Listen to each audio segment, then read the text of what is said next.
in this world that I live in now, I think a lot of people get jealous. Jealousy is like a big thing that I deal with, especially from like other chefs, like people in the industry. Like my biggest haters are chefs. When these people like DM me like some crazy shit, like I've tried to like really shift my mentality where I look at it more with an opportunity to try to like help them. If I can like help that person like realize the potential that they have. Welcome to Athletic Aesthetic. This is episode, what do we got, 55? We're on 55. And we have a special guest in the studio today. Tre, how are you feeling? I'm good, but I'm not the special guest. I'm just a special guy. You know what I mean? The special guest is across the way. Yeah. And do you want to introduce him or do you want me to bring him in? Yeah, Nah, so you got to bring him in. I can do it. So I met this dude a few years ago now, and I mean, he was already on this rocket ship, you know, all the way with views and just people consuming his content and discovering him on a daily basis. Every day I'd feel like I'd open my app and he was doing, you know, he was cracking eggs with some mascot somewhere across the country or across the world, or he was on some cruise ship. And I'm just like, man, this guy lives such a crazy life. And I forget when I actually realized that he lived here in Pittsburgh. And I reached out to him, and we had a couple mutual friends, and it was when I was in the studio downtown. And I'll say this guy is, for as big as he is, as many things as he's accomplished in his career, he's the most down-to-earth person you'll ever meet. Real great guy, like family guy, man. Takes care of the people that are, you know, close to him in his life. And welcome to Studio One, Ryan Peters, Peters Pasta, in the house. You're hyping me up. Yeah, dude. Great. Welcome. Thank you to you guys for having me. This is cool. It's cool to see the setup in person and just to be here to chat. It's gonna be fun. Yeah, man. Appreciate you. You know, originally I just reached out to. We've been talking for a few months, and just, you know, with both our schedule, we've been out of town a little bit, and I know your schedule is absolutely crazy. So appreciate you making this happen and getting in here. We weren't really going to do a podcast at first, but you actually came in this morning, and you were like, "Hey, are we shooting a pod with him, or is he just coming in?" And I was like, I just want to show him the place, and you were like, "Bro, ask him to be on the pod." I'm not going to lie to you. I don't know another time that we'd actually get you in here because you are extremely busy and we're ramping up. So I'm like, I'm not about to have this man inside this building, inside the studio, and not shoot anything. Are you crazy? Well, got to take advantage. Tre's my hype man with that stuff. I always feel like, I'm like, man, I don't know. We're just going to hang out. And he's like, no, we have a studio. Record this stuff. So I appreciate you saying yes and last minute kind of, you know, hopping on the pod, man. It's no worries. So, yeah, I want to like tell your story a little bit. You know, for those of you, there's few amount probably watching this right now that don't know who you are or what you do. But I want to show, you know, tell a little bit of your story, not just about the content you're making now, and not just about all the crazy collabs with Mr. Beast and all the wild things that you do, but also just want to tell your story of who you are. Yeah, for sure. So let's start. Like, you know, did you grow up in Pittsburgh? Were you always No, so I'm from Reading, Pennsylvania. It's like an hour-ish west of Philly. Grew up there and a pretty normal like childhood, but from like a very young age, like I for some reason always knew I wanted to be a chef and like cooking. Not really sure where it came from, but like that was all I ever wanted to do. There was no plan B. So you know, worked in restaurants through high school and stuff, and then went to culinary school in Punxsutawney of all places, Groundhog's Day. Punxsutawney Phil. Yep. So I got a small culinary school there. It's like a division of IUP. So went there for a year and then got right out into the world and started working in restaurants and clubs and resorts and stuff. And then eventually, obviously, it led to pasta. So I have a question. Yeah. Besides pasta, what's your favorite food to cook?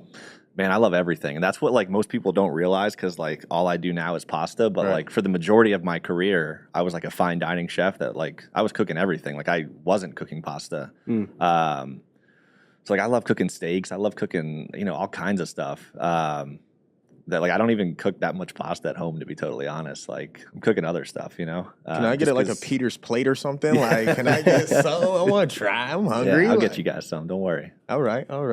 Yeah, dude, I think it's wild to look at. Like, you know, you say you come from this fine dining, you know, and now you're on YouTube and you're cracking eggs with like, you know, the biggest accounts and the most incredible people. So like, let's take, you know, a look at that journey a little bit. Like, what was that like, you know, when you get into the restaurant business? What was your first job like in the restaurant industry? My first job was in the restaurant industry was Five Guys.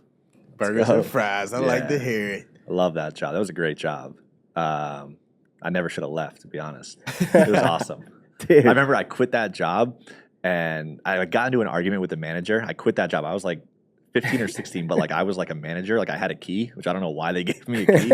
But I got into an argument with the GM and I was like, whatever, I quit. I walked out and like I'm in the parking lot. I'm like, oh my God, what did I just do? That's the best job I've ever had. What were you doing there? Everything, cooking burgers, fries, you know. Sounds like Steak and Shake. It was great. Yeah, I don't know. So we just had an episode with a guy from UFC, Kama Worthy. Oh, okay, yeah. We found out we both worked at Steak and Shake in the same era, Yeah, and yeah. like we had like a moment of bonding. We were like, no, we loved that job, Yeah. dude. We were like obsessed with that. So Yeah. I love to hear that. So like, okay, so how do you go from five guys to fine dining? Like, what was the journey like? How many restaurants were in there? How many setbacks? How many like? It was pretty quick to like fine dining. Okay. So after culinary school, I went to like a private club down in the Florida Keys. It's the #1 private club in the country, and they've got like 15 different restaurants. It's like its own little city. They've got like an airport, Really? homes, yachts, everything. So worked there for only a year, and then my wife, who was my girlfriend at the time, was living in Pittsburgh. So I moved up here to be closer to her. And got a job at a restaurant. It's closed now. It's called Salt of the Earth over in East Liberty. It was like, I Googled like best restaurants in Pittsburgh. I had never been here before. And that was it. So I worked there. And that was kind of like my first like real taste of, I don't know if I would call that fine dining, but just like really, really good, like well executed food in like a dope environment. So did that. And then I just kind of like, as I was like really getting into the industry and like meeting other chefs and like researching on my days off, I like realized that I had these dreams to be like one of the best chefs in the country and like have 3 Michelin stars and like be the greatest at my craft. So I really started pivoting and working in restaurants that kind of emulated what I wanted to do one day. And did that for like 5 or 6 years.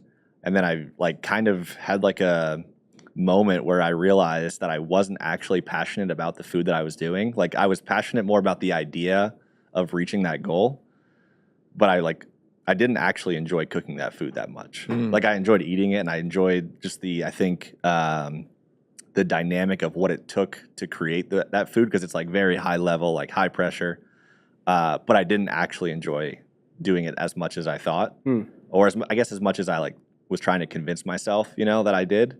And so it was like after like 5 years, 6 years of doing that I kind of had to start trying to figure out what it was that I wanted to do. Because like I said, like I've only ever wanted to be a chef, so I had no plan B. So I had to try to find what my lane in this industry was going to be, which is kind of what I just kind of fell into pasta at that point. So my question to you is, man, out of all the dishes and dining that you've done, man, like what was the hardest thing that you've had to cook?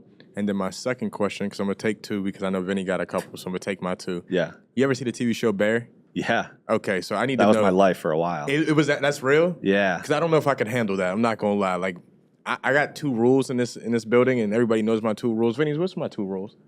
You could talk about it or you could box about it. So, like, just having the conversation, right? He offers that freely to everybody. I offer that to everybody, man and or woman. You know what I mean? These hands are often. You know what I mean? So, but I want to know, like, what was that experience like for you, and what was the most difficult thing that you've had to cook? I'm going to answer both those questions with one thing, just to kind of give you an idea. So this wasn't a cook, but it was more of like me prepping something. So at a restaurant I worked at, one of the prep tasks that I had to do was I had to dice, I don't remember how much, maybe like 3 or 4 kilograms of cabbage, which that's a lot, especially because cabbage is like a very light thing, like the individual leaves. And it had to be a perfect little dice. It took me like 3 hours to do. And I remember bringing it up to one of the chefs because like these high level restaurants, like it's very, very scrutinized. Like you're looking for perfection in everything. And I brought it up to him. He looks through it and he's like, yeah, start over. You can use that for family meal. Like start over. And I just remember being like, hold on. What? 3 hours. I just felt so defeated. And it was like a lot of moments like that where like, I think it kind of wore me down where it's like, come on, like, is this really worth it? Not for sure. If like, again, like I said, I was just kind of convincing myself that I was into that, but again, it happened very quickly where I realized that it just wasn't for me. But like you said, the bear, like that was my life for a while of just getting screamed at and like just in these high pressure like environments, like anything can kind of set you off. And yeah, it was rough. I watched season 1 of that show. I don't think I can watch season 2. You guys PTSD. keep talking about this. What's that on? So it's on Hulu, Yeah. and Okay, I I'm on watched it Hulu. one time, man. And the guy from Breaking Bad, not Breaking Bad. What is it? It's not Breaking Bad. I lied. It's not Shameless. Thank you. It's from Shameless, and the kid that's from Shameless plays the main role. And essentially, what happens is that he's a kid from a 5-star restaurant. He's cooked all over the place, right? And he's coming home to help his brother, who I guess had passed away or whatnot. Yeah. And to basically turn around the restaurant. Yo, this dude is cussing out this one black girl, man. And I felt so bad because I'm like, he's not wrong because you got to, like in his situation, like you're trying to get your stars. In order to get those stars, you can hear what type of people you're dealing with. Yeah. So he done lost his mind. His brother ends up being in so much other stuff. It's a great show. I'm not going to lie. That's why I had to ask you. Yeah, I mean, it's so true, though. Like, there was one restaurant I worked at. I'm not going to say what restaurant it was, but you weren't allowed to open up a door past a 90-degree angle.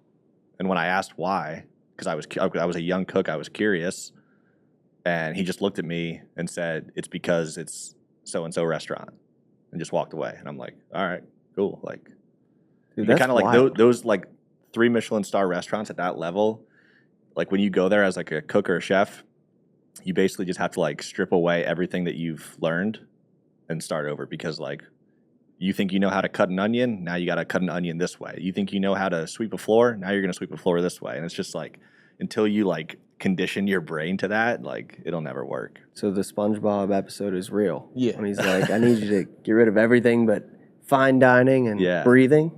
He's like, what's your name? And he just has him. Fine dining.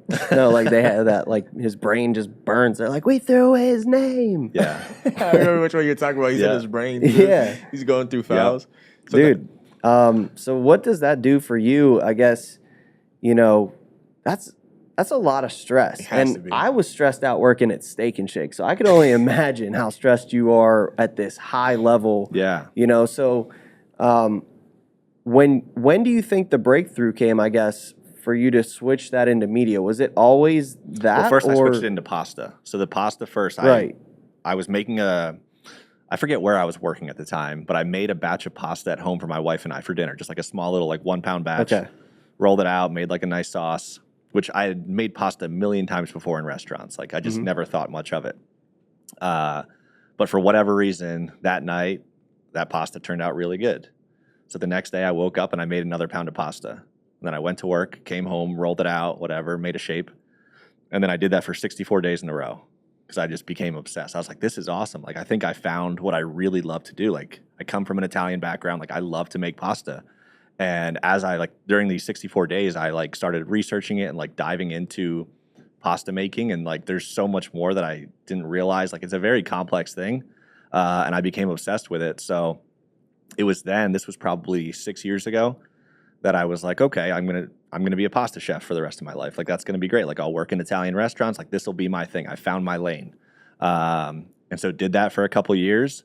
And then to kind of shift into the media thing, I've always been very good from like starting out like as a cook. Like, I was always good at documenting everything I did, whether it be photo, video, a lot of like journals and notebooks and stuff. Not really knowing what I would do with that stuff, but I just always did. Like, especially then, like wasn't posting on Instagram and stuff back then. I would just take pictures of my work because I thought it was cool. So probably, man, I guess this was July of 2019. My younger brother was out visiting my wife and I, and all he was talking about was TikTok. And I was like, bro, like, this is dumb. Like, I looked at what he was showing me. I was like, this is stupid. But I downloaded it. Yeah. Everybody had the same reaction. Same reaction. And I forget when I posted my first video, but I had like some clips on my phone of just like me doing some like pasta stuff. Now, what year is this, you said? This is 2019. Okay. So I decided to post one. And it was like literally the stupidest video. It was like a 5-second clip. Like, this was when TikTok was like just short stuff. Right. Like 15 seconds was what you were trying to go Max. for. So this was like a 6-second clip of just me like making some cavatelli on like a little gnocchi board. And that video got 500,000 views overnight. And again, I had like 0 followers, right? So Crazy. and again, at the time, like I would post on Instagram and I was like, if I was getting 20 likes, I was like, hell yeah, like I'm doing it. This is sick. So I was like, man, something's not right here. Like, I think there must be a glitch or something, because why is that happening? And so I actually didn't like post for a couple weeks after that, because I was like, that's just It's a fluke. Really? It's a fluke. Like, that's not real. You didn't post for a few weeks after No, that? because I was still thinking that TikTok is stupid. Like, I don't want to be posting there. But then eventually I came back and started posting some things, and like was actually making like some short clips like for the purpose of TikTok. And I started to see the followers go up and like the views were coming in, and I was like, all right, this is fun. This is going to be a nice little side hobby, like on my days off, and just having some fun with it. And then very quickly it just kind of snowballed. Yeah. I think that, like, you know, when you think about that, with us, like we feel like we're just chipping away every day. We're trying to grow online. We're trying to, like, you know, learn what our audience wants.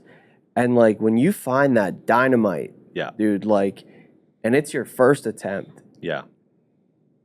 I guess like that must feel amazing, but it also at the same time must be like confusing.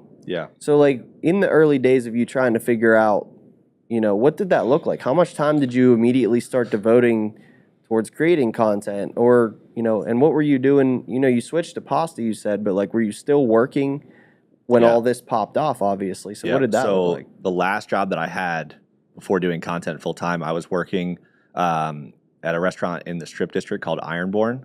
They do like Detroit style pizza. One of my like best friends owns it. And when he opened up that restaurant, he wanted to, this was like his first full service spot. So he wanted to add like a pasta program to like complement his pizza. And he knew that I was doing pasta. So he brought me on to kind of like spearhead this pasta program. And we both kind of knew, like, when he hired me, that this was not going to be a long-term thing, because he could kind of see what I was doing on the side. And like, without even the media stuff, like I wanted to like open up my own restaurant or something. Like, so I was working there, and then like on my days off, it started off as my days off where I would make content. And then as I started to like build momentum, and I noticed that it became not just my days off, but I would get home from work and stay up till 2 or 3 a.m. making content. And it happened very fast. And then it eventually became like 2 full-time jobs that I was working, where very quickly it became not sustainable, because it's not sustainable to work 2 full-time jobs and like and still you have like a family too, right? life and everything. So once things really started going, I realized that, okay, if I want to take this social media stuff seriously and like actually try to build something, I've got to make the jump out of restaurants, which is a very scary thing, because as much as like restaurants can be like kind of shitty, to be honest, like it's a secure job, and like I was good at it. And there's like benefits and insurance and stuff like that. Like, now, did you quit before COVID happened, or did you, like, how did that play out? No. So during COVID, I'm trying to think, when was, it was, during COVID. So I'll tell this story. I tell everybody. October of 2020, I had like 300,000 followers on TikTok, which was huge, especially back then. Even now, like 300,000 is like, that's a big number. So I had like 300K, which I was happy with. It was just a little side hobby. And I posted a video at like 9 o'clock at night on some like random Tuesday or something, right? And went to go play Xbox with some buddies before bed. Get ready to go to bed at 11 o'clock. I look at my phone, and that video has 2 million views in 2 hours. Damn. And I was like I had a couple big videos then, but like I could tell something was like every time I refresh, it's like another 100K. I'm like, holy shit, this one's gonna be something. Right. So I woke up to that video having like 12 million views. And that video took me from 300K to like 1.1 million on TikTok in 3 weeks. And then that like kind of went right into November, which is when our son was born. So when he was born, I took a month off from the restaurant, and that's kind of when I realized like the business of the whole thing. I was able to get like some brand sponsors and stuff, and just like make a lot more content and like bring in more like eyeballs. So November of 2020 is when I decided to leave the restaurant. I didn't leave the restaurant until like April or May of 2021, just because I was scared. Like I was like, there's no way I can do this. Like social media, especially then, was like, I don't know. Like I didn't know anything about it. Like there's not like a manual to like how to be successful on social media. So I was like, do I really quit my job that like I know I'm going to get a paycheck every week? Because like, how do you make money on social media? Right. But I think I believed in enough of what I was doing, and there was already kind of that proof of concept where I was like, all right, listen, like if I'm going to bet on myself, now's the time to do it. Like if I fail, every restaurant's still always hiring. Like I can go get a job anywhere. So I kind of had that safety net. But yeah, I think it was April of 21 is when I left to do this full time. So do you have any interest to owning your own restaurant still? Is that a goal for you with everything that's going on now? No, I say no, but yeah, definitely no, I think. I mean, who knows what will happen one day. But I just think that I've got too much going on now, and like there's too much potential in what I'm doing now versus restaurants. Like restaurants are really tough, like from both like a chef perspective, but from like a operator perspective. And the margins are so tight, and like not even just from a money standpoint, but like it's just not a very smart business move, I don't think, versus what I'm doing now. Like, I don't know. Yeah, you don't have to worry about inventory. You don't have to. I mean, other than what you're using yourself. Yeah. But I mean, you can really control. Right. You know, everything about your business right now with a restaurant. I mean, there's so many things that are just. What's up? What are you thinking about? He's got something. Yeah. But you do sell your pasta, right? No. Not yet. We're working on it. I'm about to say, because listen, bro, I'll go get me some Peter's pasta straight out of Giant Eagle, not even think about it twice. Yeah, we're working on that. Okay, all so right. That's something you guys have in the works? We're working on a dried pasta line and then a pasta sauce line. Oh, really? Yep. Yeah, so hopefully I'm going to anticipate maybe Q4 of this year or Q1 of next year. I've been like, especially the pasta line, I've been like talking about for probably like 2 years now. But it's just been hard to like allocate my time to like really like give it the attention that it deserves, because like I don't want to put out a product just to put something out that like I'm not actually like really like confident in, especially too because like I look at those products as more of like a legacy brand for me to like really build on, because like social media it's kind of like up and down, you know. But if I can like launch this like real business out into the world that can kind of live on beyond me, especially like pasta too, whereas like everybody's buying pasta. Like, even if you have no idea who I am, if you see like a cool product on the shelf, like you're going to be inclined to pick it up and give it a chance, you know? So, but we're getting closer. We're as close as I've ever been to it. So hopefully soon. Can't wait, man, because I'm not going to lie. Like, I want to hire you as a chef. I'll get you some, though. Like I said, like I give away a bunch of pasta because I make a bunch. So like friends, family, neighbors, like. My friend's Italian, man. Like, let's do it. Yeah, dude. You saw my greasy fingerprints on the TV Brian was yelling at me about, dude. Like, bring them on over here. I'll get you some. But yeah, dude, I kind of want to go back just a little bit too. Like, you know, who inspired you to become a chef or to be in this line of work? I asked myself that a lot because like none of my family was like in the industry or anything. So I don't know where it came from, to be honest. Yeah. But like my mom has like pictures of me like from like second grade, like drawing chefs, like what I want to be when I grow up and stuff. That's crazy. And I would like play restaurant and stuff, like make my family like knock on the closet door and come into the kitchen, you know, and like I give them menus and stuff. So like it's weird though, because like I don't have that like spark moment that I remember like of seeing somebody or whatever. But yeah, it's just kind of always been there. I can relate to that with the art. Like there was never a moment where I was like, you know, like I felt like I was an artist. I don't know. I can't explain it. So yeah, I wonder what that is. You know, do you have something like that? Was it football for you? Honestly, I thought I was going to be both of you at one point in time. Like I thought I was going to be an artist. Like I seriously thought I was going to be an artist because I love to draw, but I also love to cook. Yeah. I love cooking because it's a chance for me to be creative. Yep. You know what I'm saying? And then it's also a chance for you to really like try different food. But the thing that I thought I was going to be the most out of all things was a chef, which is actually funny. Really? You said that. Wow. Yeah, because cool. Like if you're around me and you see if I'm bringing something to here to eat that's from home, it's because I really spent a lot of time on it and I had a good time doing it. Yeah. You know what I'm saying? But that was one. And then an athlete, of course. You know what I mean? Like that's the whole show. Yeah. That's why we exist. That's why you're the co-host. The black population. What kind of role did sports play for you growing up? Did you play sports? Were you I interested? golfed. And then I did like all the sports like as a kid, you know, like but nothing into like high school and stuff. Just because like very early on, like I went to like a VOTEC during high school for cooking. Then I was working in restaurants and stuff. So I didn't really have much time to do anything. But it's funny actually. Like I grew up like loving to watch sports and stuff. I was like the biggest Philadelphia sports fan, just because like I was from there, and my stepdad like owned a sporting goods company and stuff.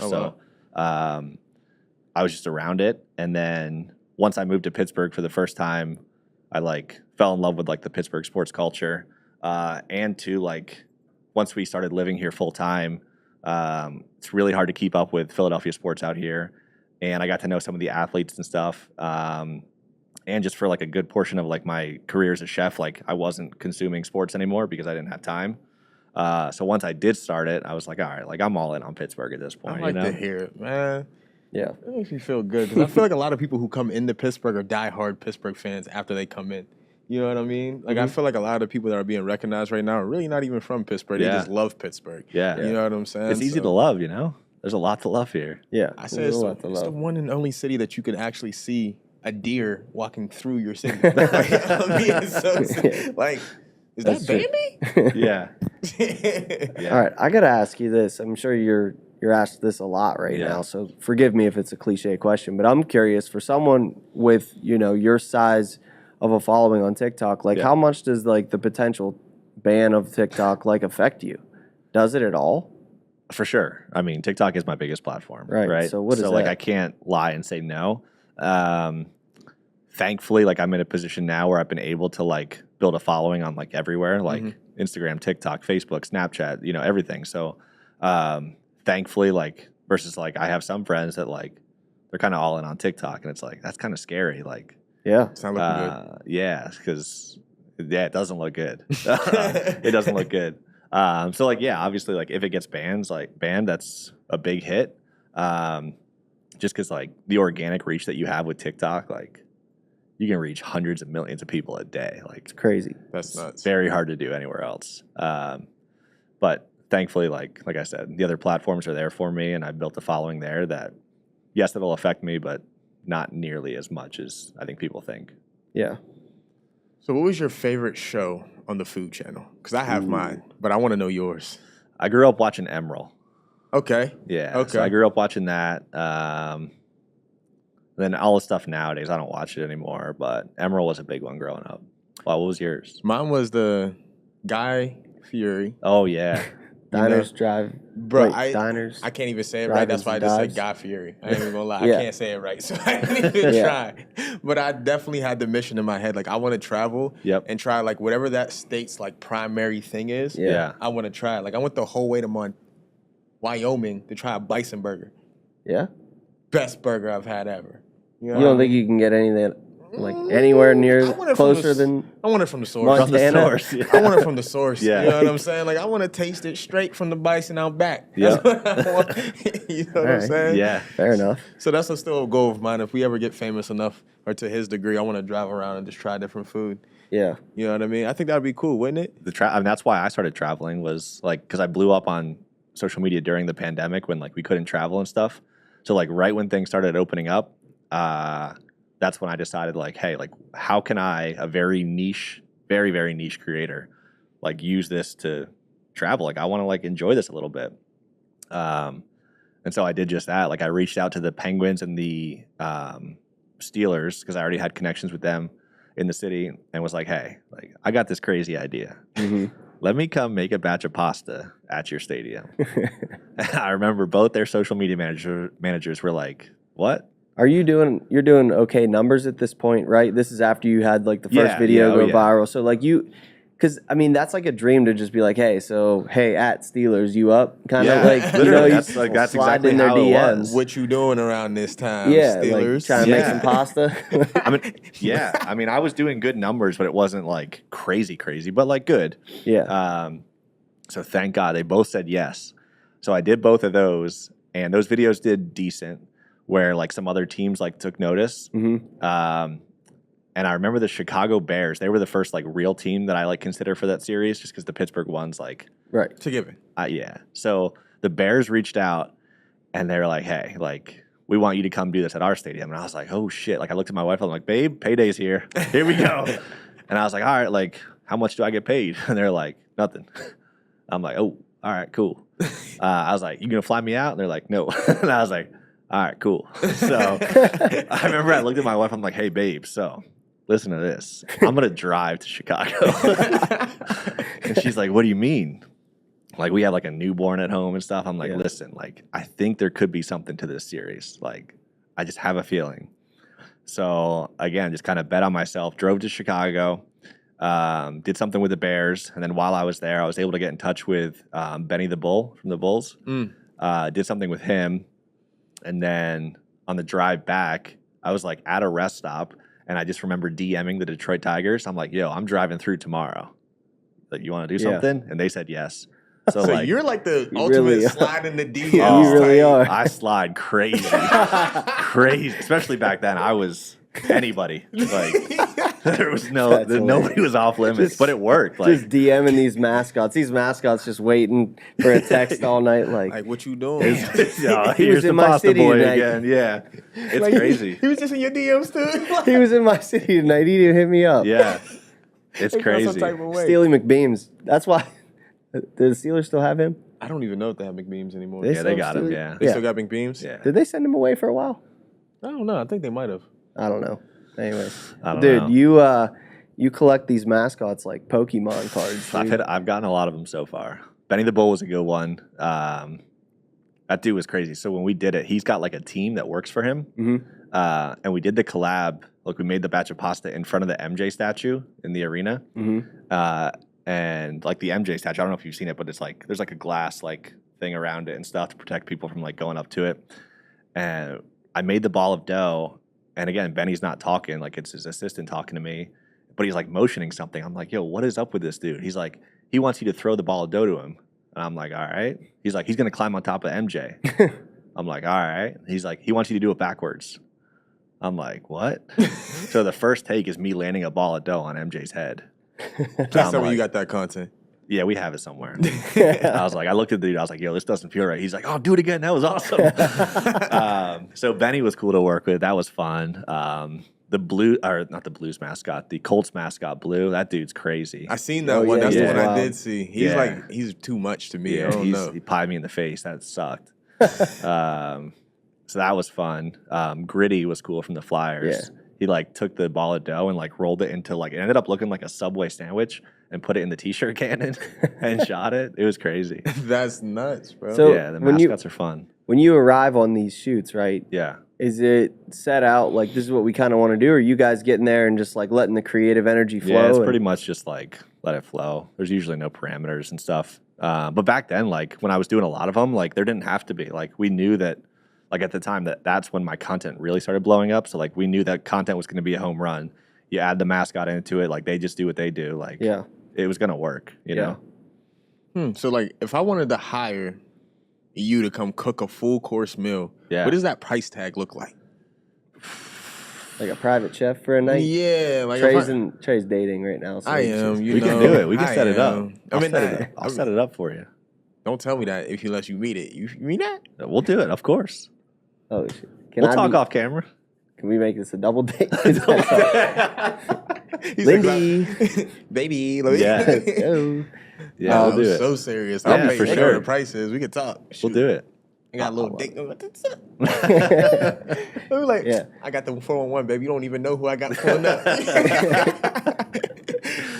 I don't even know what to say to that. Leave it alone. I did notice over there he got the hat, though. So I want to talk about this hat because this hat was one of my favorite hats that we ever came out with. Yeah. And so you hit me up when I was in the studio downtown, and you actually, like, what's amazing about you, right, is you have millions and millions of views, and you bought 2 hats from me. Yeah. Most people that I know, or most people that I, and I give them away all the time. Yeah. Like as, hey, I know that you're doing these cool things, or you play for this team, take a hat, man. It's, it'd be an honor if you wore it kind of thing. Yeah. The fact that you purchased the hats for me meant so much to me because it was at the very beginning. You might even have been one of the first people to buy one of the hats from me. So like, then I see it pop up on my For You page, and it's just, you're just doing numbers in it. And I'm like, this is crazy. I got people sending me the hat. You sent it to me. Like all the time. Like, dude, this is your hat. This is your hat. This is your hat. And it was always like a flex for me. I'd be like, yeah, we're cool. Like, he's cool, dude. He's nice, dude. Yeah. But I can't, tell you how much I appreciate that, man, because like, you know how it feels to be, a small creator just getting started and like really trying to, you have this vision for what you want to do. And, to see someone, popping up on your feed wearing the hat. I was telling him earlier, like so far, like we've had Kutch have the hat and, like just different people that I never thought the brand, I mean, I wanted the brand to reach, but it's just like when you get Once those it happens, moments, it feels crazy. And but I told him, I was like, it doesn't matter if I see like my high school buddy from, 15 years ago, I haven't really saw him or hung out with him. If I see him wearing my hat, it feels the same as Kutch. Like it's so cool to see people rocking the gear. And I actually shout out to Josh Pamilio, one of my boys. I've been meaning to get him a hat. He bought one a couple weeks ago. I've had it in my car for like 3 weeks now. So shout out to Josh. We got to meet up. I'm not gonna lie to you, but that's just cool. But he's I mean it feels so cool to see people support the brand, and so I want to say thanks to you, man, because it definitely gave me a little confidence. When it comes to hats, so I'm 30, but I got the hairline of like a 50-year-old, so I'm always gonna be wearing a hat. And I tell people, bro. Listen, I tell people all the time that if you give me a hat and I like the hat, I'm gonna rock the shit out of the hat. And like, so just like one, it was cool to support you, but like it was a very comfortable hat. Comfiest, isn't it? It's so good. It's crazy. It's so good. Crazy, bro. I'm just but like, everybody says that. They're like the sweatband inside of it. I told Vinny earlier, like my wife doesn't let me wear it anymore because like this thing is gross because I wore it so much. Like it's disgusting. I'm gonna send you guys a picture. Like, please send us one. I'm gonna do it side by side with this one and that one. You're gonna be like, bro, it's disgusting. Because I wore it a ton. Like for a while, that was every video was that hat. Yeah. You know what? That's crazy, bro. Yeah, I feel like we should just start doing pasta wearing our merch, and we'll sell a lot more merch. I'm not gonna lie, I truly believe this, like, because he's a very creative mind. Yeah. And a lot of anything that he touches that involves him being creative just turns out really well. Yeah. His hats, like I can go places and people be like, I'm like, that's me and him. Yeah. You know what I mean? Like, it feels good to be recognized in that way. Yeah, you're putting your stuff out in the world. And I can't even really take credit for it because it's really his idea. I'm just like, I'm just happy to be the co-host. Yeah, you know what I'm saying? Like, I mean, it's crazy. Yeah, I mean, but you are a part of it now. Like the logo represents more than, just, it's not just a logo to us. It's like people are starting to see what we're building here. And so like, I'm appreciative for you for coming in too, man, because the industry you're in can be a very isolated thing. Like you probably meet a lot of people that you work with, and people, probably look at you and say, oh, like your life must be so hard or whatever. But there's probably a lot of flights by yourself. There's probably a lot of nights in the hotel, FaceTiming the kid. Kids? One kid, One kid? Yeah. And so like, that's really difficult, man. Yeah. So especially in Pittsburgh too. Like there's not like, I'm gonna come up here a lot more now, just so you guys know. Oh, for like sure. There's not a lot of other like there's some other like creatives and stuff in the city, but like it's hard to like have conversations with people that like understand what you're going through. You know what I mean? Because everyone sees like, yo, like you're going here. Like I'm like, it's not what you think. Like it's not. I mean, it's fun. Like I'm grateful for it, but at the same time, like you said, it's like a lot of flights by myself, like going to a stadium or whatever, and like even the stadium stuff. And like when I'm doing stuff in different cities, like I got to go buy eggs first. I got to go find a table. Like all this stuff that like I don't just have free time. Like it's work, So it's always fun to just like talk with other people that kind of get it, and kind of have a similar eye. So yeah, this was fun. Yeah. That's crazy, man, because I can imagine. I've seen Vinny do it a couple of times, man, to have to call your kids from a distance, right? One thing that Brian likes to say often is, it must be nice. You know what I mean? That's like a slogan I think that he should trademark in some type of way on a shirt because he says it all the time. But to be in a position where you're doing something that most people can't do, and they look at you as if you've done everything that you were supposed to do, so it must be nice. But again, I don't have kids, so I can't relate in that way. But like to see it from a friend's perspective, when we were in Vegas and we shot our first podcast on stage, right? We're 3 hours behind. Yeah. He's got to call his wife at a specific time just to say goodnight to his kids. I can't imagine on what that may feel like because you're traveling a lot too, right? Yeah. So you might be in the West Coast. You might be Midwest. You know what I mean? So, well, like I see it as like where it's like the sacrifices now for like the long-term benefits. Like, you know, kind of do what we have to do now. No doubt. And make it work. Like it sucks. Like like obviously it sucks for like our family and our kids, but like it also sucks for us too, like having to like you said, like when you're in Vegas, like I was just in California and having to like step out of dinner real quick to like FaceTime my wife and my son, like but you got to do those things to hopefully then benefit down the road, which I think it will for everybody. Yeah, shout out to the fam, man, because you know, you got to have a strong support system to hold that down. So 100%. You know, your wife at home, and you know, I think for me, like the biggest thing is constantly communicating to them, and like, you know, I'm here a lot more now than I ever have been, because we're like you know, we're so new, and we're, you know, this thing is so fresh, and there's so many things that just need to, you know, to happen on a day-to-day basis here, and like all those sacrifices, I'm constantly trying to remind, you know, my daughter who's 4 now, like why I'm making them and like what it's going to lead to for us, and it feels great to know like that she's reciprocating that now, and she's tying the work to like experiences that we're having as a family, or like places we're going to go, or things we're going to do.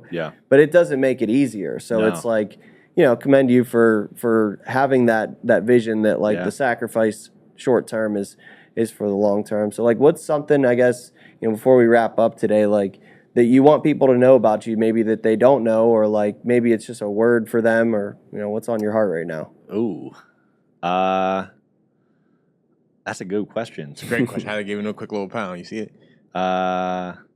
Wait, say it again. Rephrase it again. So, I want to make sure I answer it. I always like, you know, I feel like there's people that come in this studio, right? And obviously, like, you're going to do 1,000,001 interviews, and you're probably going to be asked a few of these questions over and over. I've probably asked you a question that you've been asked on a show several times. But, like, we all, like, go through different times and seasons and things specifically for certain moments. And, like, if we don't break out of that questioning of, you know, tell me your story, tell me this, tell me that, like maybe there's something heavy on your heart right now that's like, so I've been like just kind of randomly throwing that in with our guests, is just, you know, we did it with Mikey where started the episode, and it was kind of like a clunky transition, and I just was just like, you know, how are you? And he was like, oh, I wasn't expecting you to throw that at me at the beginning of the episode. And then the whole conversation went down another route. Crazy. It wasn't even about radio or media, or like it was literally about his eyes. And that sparked like so much more of a relationship between us, to the point where now he's in here with Bob, like, you know, every other week, and we're, you know, working with them on Stuff a Bus and all kinds of stuff. So it's like, you know, I just like to throw in those other questions. And I know it puts you kind of on the spot, but like, maybe there's something specific on your heart that doesn't have to do with pasta or content that you want to say. Honestly, nothing crazy, to be honest. Like, because I think my life is that at this point. I think I would say this is because a lot of, and again, this is maybe not the answer you're looking for, but it's the first thing that comes to mind. Is I think that in this world that I live in now, I think a lot of people get jealous. Jealousy is like a big thing that I deal with, especially from like other chefs, like people in the industry. Like my biggest haters are chefs. Really? Yeah.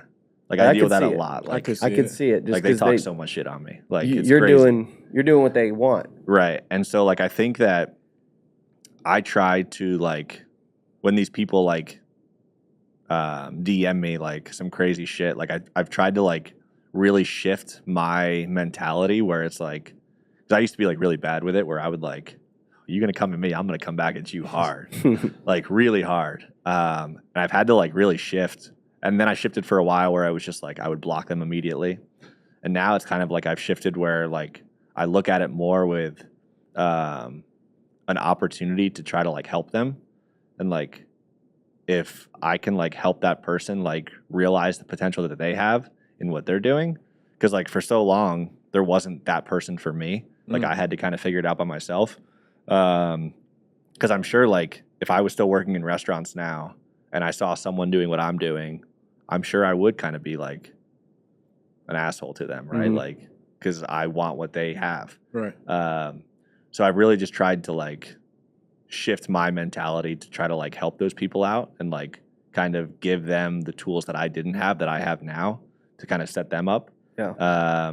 So yeah, that's kind of what I'd say. It's a weird way to answer, but that's right on the nose too. Like, I mean, that's something we just posted something recently, and Brian said it on the show in the morning. He said like the things that you admire in other people are already alive in yourself. Yeah. And I think, and someone commented and said like the reverse of that's also true. Like the things that you you are annoyed about in other people or the things you're actually annoyed about in yourself too. So like it's it's the law of the picture. It's the mirror reflection of projecting your inner stuff outside. So like when you get that hate, it's because people are like miserable in their job and they want to pick you apart.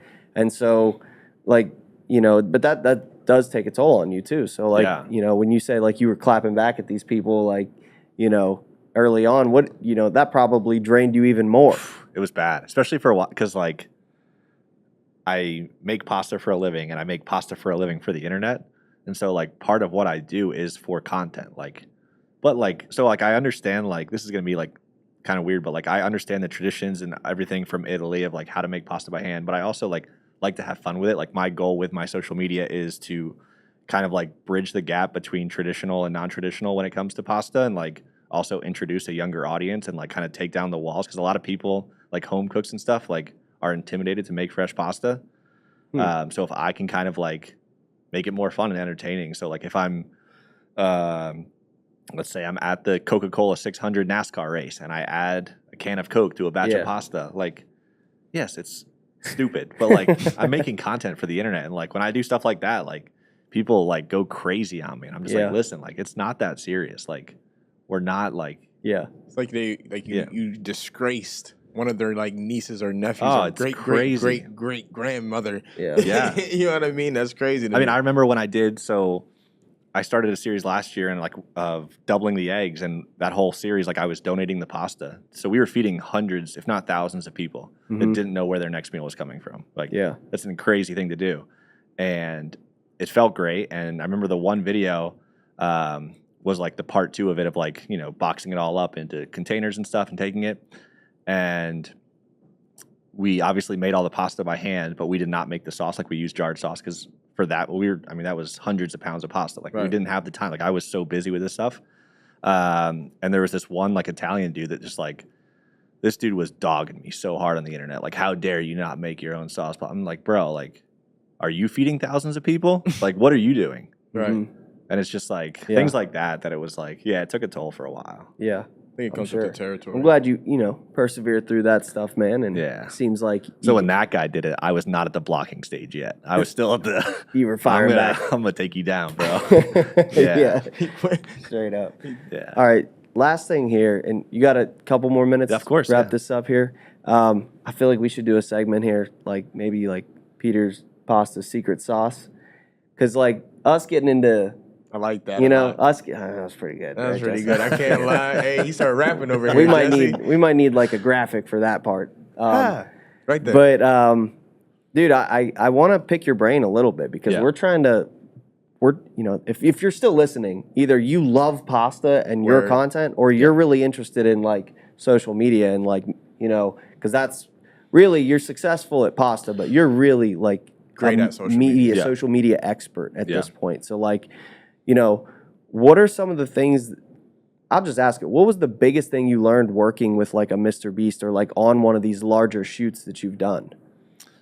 I think it's there's a lot of things. I think investment is like huge from both like a financial aspect, but then also from just like a team aspect, and like finding those people that, because like the Mr. Beast thing, for example, like he is this giant name now that he cannot be hands-on with everything. So kind of being able to see like the behind the curtain of that, of how like an operation like that is just this giant social media like empire, how they operate, and just kind of all the moving pieces. It's fascinating that it kind of like allows me, as I'm kind of getting to the point of really expanding like the media part of my brand and bringing on a team and stuff. I just kind of understand, I guess, more thoughtfully how to do it the right way, but also kind of staying true to what I've already built and not kind of like deviating from that. Because social media is this crazy thing, and none of us really know how to do it. So when you do kind of like hit that lucky stride and find your thing, it's kind of like really understanding how to analyze it and like look at everything and dissect it really well. I think that's like the Beast team does a really good job of that. Like they really study everything that they do. Like they don't make like moves that aren't intentional. which I think is something that I've kind of already done from the beginning, is just like really identifying what works, what doesn't, knowing when to like press the gas, knowing when to like let up a little bit. But at the end of the day, like, do I know what I'm doing? Yes, but like I'm also still just trying to like learn it every day and like kind of grow with it, because it's this weird. The internet's weird, man. Yeah, you know? It's actually cool too, though. Like I've seen you, and I'm glad you're going to get into that space to talk to people about media and stuff. And we're passionate about it too. And I've seen you actually speak into people, and then people that I also saw something in too. And like, for example, Cody, who was a mutual friend, he was like, starting out with his speed painting and everything. And then I remember watching you explode while we were working together in the studio, and him just being like, man, like this guy he's figured it out. He's hacked it, whatever. Yeah. And I remember you coming into the studio one day and just being like, Cody, like you have the sauce to hack that system too, because of the nature of what you do. Yeah. And like you look at his account now, he's like exploded. Yeah. So it's like, you understand, that aspect of social media, and anybody, we got our boy Tyler here. I think you met Tyler, so like he's figured it out too. He understands that too, and we're figuring out our voice and what that's going to look like online. But like, when you get into this realm of helping others and consulting and stuff, then you'll it's another cup that you get to fill up, right? Because you get to see other people experience what you experienced, and now you're the mentor when you didn't even have one. Right. So it's like you're mentoring people, and you're just solely off of just your life experiences, and that's the best way to do it to me. 100%. So I know you. I don't know if you want to announce this. I don't know if it's something that you're public with, but are you launching something? Can we talk about that? Podcast? Yeah. Yeah, so we're launching. Okay. I mean, it's still like we haven't even filmed one episode yet, but if I don't keep talking about it, it's never going to happen. Right? So, listen, look where we're sitting right now, bro. I was in a basement talking to myself. So. Yeah. And then you went to the studio, the little corner. Yeah. And now we're here. The plan is to, I mean, it's in essence a podcast, but it's more of just like a long form video series where the plan is to kind of like be cooking for the guest or guests as we just kind of have a conversation. Kind of use a lot of the connections that I've made over the past few years to hopefully line them up as guests. And ideally kind of show them in a different light where like, let's say it's one of the Steelers, right? And like whenever they're on a podcast, they're usually talking about football. Mm-hmm. So like I want to kind of very minimally talk about that and just talk about like whatever, just kind of like if you're having a friend over for dinner, you're just having a conversation at the kitchen counter. Yep. That's kind of what I really want it to be. Which will allow me just to kind of like, obviously like short form content will always be my bread and butter. Like I'll never stop doing it, but it'll kind of allow me to have like conversations and like because I love to talk to people and just like hear people's stories and just kind of see what's going on with people. So it'll allow me that kind of, muscle to work on to just kind of have these conversations and, kind of give me a break sometimes from just always having to film like a 45-second TikTok video, because I can sometimes get old, Yeah. I feel that. That's cool, man. Where should they find that? Just on your YouTube or? Yeah, it'll be on YouTube for sure. Like I said, we're hoping to launch it this summer. Hoping to film the first episode in like about maybe like a month and a half. And just kind of hit the ground running with it. Yeah, I'm excited to see it. Sure. Man. I'm definitely excited, man. You got a lot of good things going on, and I like the fact that you have a lot of integrity. Yeah. You know what I mean? Because you meet a lot of people who are influencers and or athletes or whatever they may be nowadays, right? Yep. And they get bougie quick. Yeah. You know what I'm saying? The one thing about you, if you comment to this man, he's going to respond. Yeah. I ain't going to lie. Like, I'll see you respond to me. I'm like, why is he responding to me right now? But I got to give credit where it's due, man. You got a high amount of integrity, so I just want to commend you in that, and thank you for coming on the pod. I mean, thank you guys for having me, too. Like, I think what you guys are building here, like, I've just been... Obviously, this is our first time meeting in person, but we've chatted, and then Vinny, we've met. But like, just kind of watching as like a fan from afar, and like now being able to see it in person, but just like to watch and see what you guys are building. Like I told Brian earlier, like nobody in Pittsburgh that I see is doing what you guys are doing. So it's impressive. Like I'm excited to keep watching you guys grow too. Thank you. Appreciate that, man. Let me know when you need to build out one of these cubicles into a little kitchen stage. Yeah, for real, we'll get it done. For sure. We'll get it done. Appreciate you coming out, man. Of course. Yeah, this is Athletic Aesthetic. And we love you.